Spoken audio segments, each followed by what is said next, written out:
আমাকে তুমি নেককার বানাও, দিনদার বানাও, মুত্তাকি বানাও, পরহেজগার বানাও, আর আমার সন্তানকে নেক সন্তান বানাইয়া দাও। আগে ভাগে দোয়া শুরু করি। দোয়ার ফসল যদি সন্তান পাই, তাহলে এই সন্তানকে পাইয়া প্রথমে আল্লাহ শুকরিয়া আদায় করবো, আলহামদুলিল্লাহ আল্লাহ তুমি যা দান করেছো, ছেলে হোক মেয়ে হোক, আল্লাহ আমি ভীষণ খুশি, আল্লাহ তোমার শুকরিয়া আদায় করতেছি। মেয়েটাও তোমার, ছেলে হলেও তোমার, আল্লাহ তুমি দান করেছো, আমি অখুশি নয়, না খুশি নয়।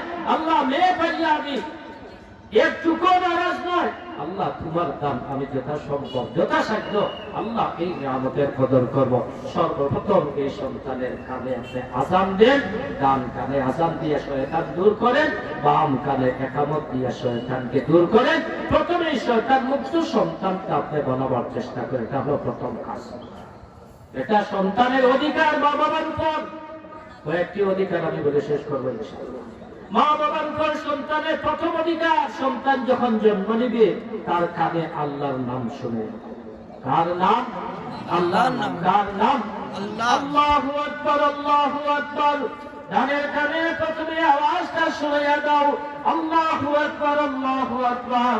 আশহাদু আল্লা ইলাহা ইল্লাল্লাহ, আশহাদু আল্লা ইলাহা ইল্লাল্লাহ, আশহাদু আন্না মুহাম্মাদার রাসূলুল্লাহ, আশহাদু আন্না মুহাম্মাদার রাসূলুল্লাহ। হাইয়া আলাস সালাহ, হাইয়া আলাস সালাহ, হাইয়া আলাল ফালাহ, হাইয়া আলাল ফালাহ। আল্লাহু আকবার, আল্লাহু আকবার, লা ইলাহা ইল্লাল্লাহ। এই কালিমার মধ্যে, আযানের কালিমার মধ্যে কয়েকটা বিষয়। এক নম্বরের বিষয় হলো প্রথমে আল্লাহর পরিচয়টা, আল্লাহু আকবার, আল্লাহ মহান, আল্লাহ মহান। প্রথমে আল্লাহর পরিচয়টা তার কানে ঢুকিয়ে দেন, আল্লাহ মহান।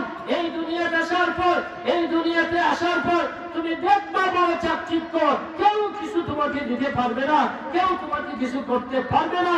লাভ ক্ষতি সবার মালিক একমাত্র যিনি, উনি আল্লাহু আকবার, আল্লাহ মহান। সেই বিশ্বাসের বাণী তার কানে প্রথমে ঢুকাইয়া দাও। সাথে সাথে আল্লাহ ছাড়া কারো দাসত্ব চলবে না, এই কথাটাও তাকে শিখাইয়া দাও। আশহাদু আল্লা ইলাহা ইল্লাল্লাহ, আল্লাহ ছাড়া কোনো মাবুদ নাই। তাওহীদের বাণী তার কানের মধ্যে ঢুকিয়ে দাও, রিসালাতের বাণী ঢুকিয়ে দাও। আশহাদু আন্না মুহাম্মাদার রাসূলুল্লাহ, রিসালাতের বাণী বিশ্বাস তার অন্তরে, তার কানের মধ্যে ঢুকিয়ে দাও। এক আল্লাহর ওয়াহদানিয়তের বিশ্বাস ঢুকিয়ে দাও, রিসালাতের বিশ্বাস তার কানের মধ্যে ঢুকিয়ে দাও। দুনিয়ার মধ্যে যদি তুমি শান্তি পাইতে চাও, কামিয়াবি পাইতে চাও, হাইয়া আলাস সালাহ, হাইয়া আলাল ফালাহ, নামাজের দিকে আসতে হবে, কামিয়াবির দিকে আসতে হবে। এই বাণীগুলো প্রথমে তার অন্তরের মধ্যে, কানের মধ্যে ঢুকিয়ে দাও, যাতে তার অন্তর পর্যন্ত স্পর্শ করে, আর তার অন্তরে তাওহীদ ও রিসালাতের বিশ্বাসের চারাটা রোপণ হইয়া যায়।